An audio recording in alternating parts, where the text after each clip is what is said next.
शौच और स्नान। जागते ही सबसे पहले मुंह धोना चाहिए, स्वच्छ पानी के कुल्ले करने चाहिए, क्योंकि रात में मुंह में गंदगी जमा हो जाती है। यह गंदगी हमारी जीभ पर जम जाती है, दांतों और मसूड़ों पर भी इकट्ठा हो जाती है। बार बार कुल्ले करने से जमा हुआ मैल साफ हो जाता है। कुल्ले करने से यदि जीभ पर जमा मैल साफ नहीं हो पाता है तो दातुन की को चीर कर उससे साफ कर लेना चाहिए। आज कल तो बाजार में बनाई स्टील या तांबे की जीभ भी मिलती है, उससे भी जीभ को भली भांति साफ किया जा सकता है। मुंह को साफ करने के पश्चात चेहरे पर शीतल जल के छींटे मारने चाहिए। विशेषकर आंखों पर शीतल जल के छींटे मारने से आंखें अच्छी रहती है, इससे आंखों की बीमारी नहीं होती, नेत्र दृष्टि अच्छी रहती है। इसी तरह से कान पर भी शीतल जल के छींटे मारने चाहिए दोस्तों।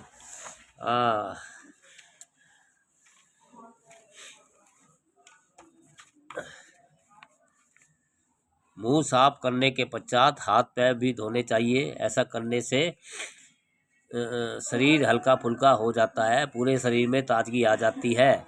अक्सर यह देखा जाता है कि बहुत से बच्चे प्रातःकाल न तो मुंह धोते हैं और न ही वह हाथ पैर धोते हैं। वह उठकर दूध चाय की मांग करने लग जाते हैं बिना मुंह धोए। यदि हम दूध चाय पी लेंगे या कुछ जल पान कर लेंगे तो मुंह में जमा तमाम गंदगी पेट के भीतर चली जाएगी, फिर वहां पहुंचकर वह घातक बीमारियों का जन्म देगी।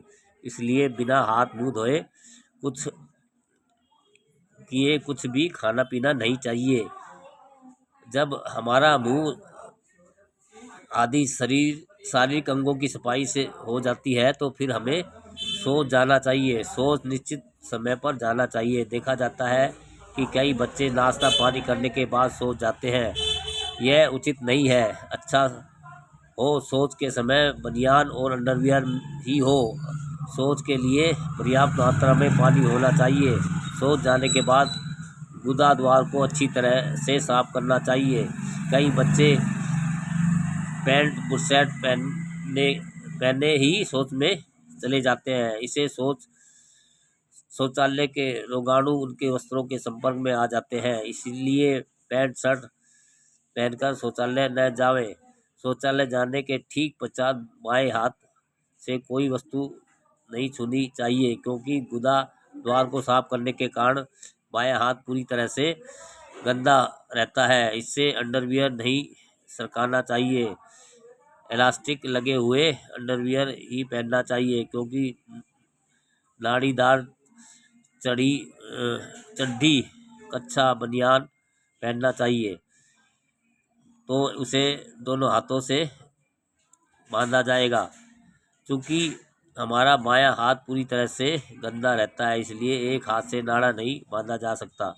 शौचालय के बाहर आने के पश्चात बाएं हाथ को तत्काल साबुन से कम 3 बार अवश्य धोना चाहिए। उसके पश्चात दोनों हाथों को मिलाकर धोया जावे, इन्हें भी 3 बार धोना चाहिए। इसके पश्चात पुनः हाथ पांव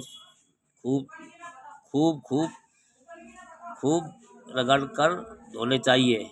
जिन्होंने उठकर मंजन नहीं किया था उन्हें अब मंजन कर लेना चाहिए।